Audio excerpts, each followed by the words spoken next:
sama EIS charger.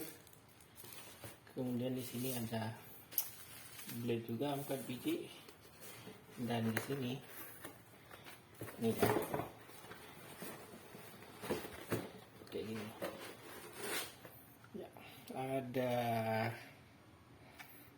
kayak barang mewah juga nih ya, padahal harganya 2 juta lebih sedikit.